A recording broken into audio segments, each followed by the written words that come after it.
உயிர்த்தெழுந்த இயேசு கிறிஸ்துவின் வல்லமை ஊழியங்கள் வழங்கும் வசனப் பெட்டகம். இயேசுவே கர்த்தர்.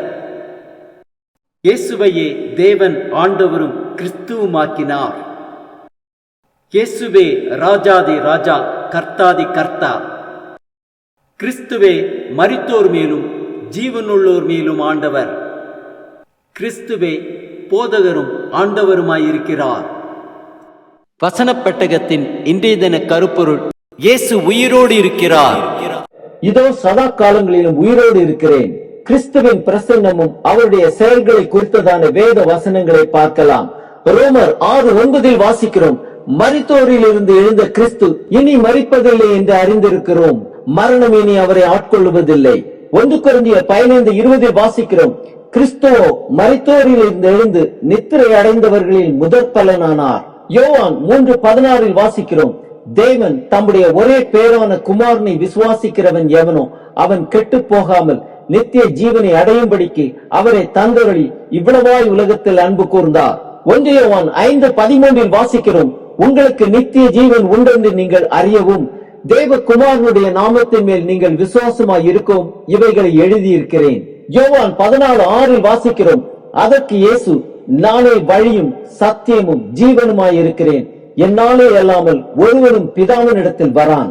1 யோவான் 5:12 வாசிக்கிறோம், குமாரனை உடையவன் ஜீவனை உடையவன், தேவனுடைய குமாரன் இல்லாதவன் ஜீவன் இல்லாதவன்.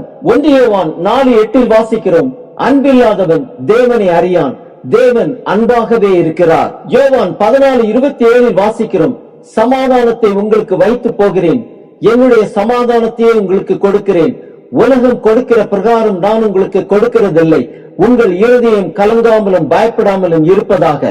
கலாத்தியர் 2:20 வாசிக்கிறோம், கிறிஸ்துவுடனே கூட சிலுவையில் அறையப்பட்டேன், ஆயினும் பிழைத்திருக்கிறேன், இனி நான் அல்ல, கிறிஸ்துவே எனக்குள் பிழைத்திருக்கிறார், நான் இப்பொழுது மாம்சத்தில் பிழைத்திருக்கிறதோ என்னில் அன்பு கூர்ந்து எனக்காக தம்மை தாமே ஒப்புக் கொடுத்த தேவனுடைய குமாரனை பற்றும் விசுவாசத்தினாலே பிழைத்திருக்கிறேன்.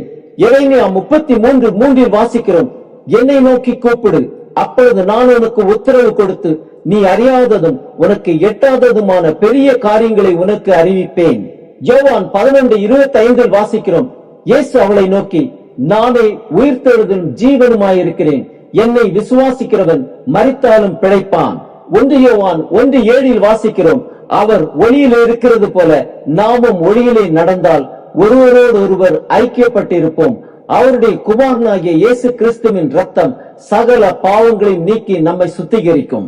யோவான் 1:14 வாசிக்கிறோம், அந்த வார்த்தை மாம்சமாகி கிருபையினாலும் சத்தியத்தினாலும் நிறைந்தவராய் நமக்குள்ளே வாசம் பண்ணினார், அவருடைய மகிமையை கண்டோம், அது பிதாவுக்கு ஒரே பேரானவருடைய மகிமைக்கு ஏற்ற மகிமையாகவே இருந்தது.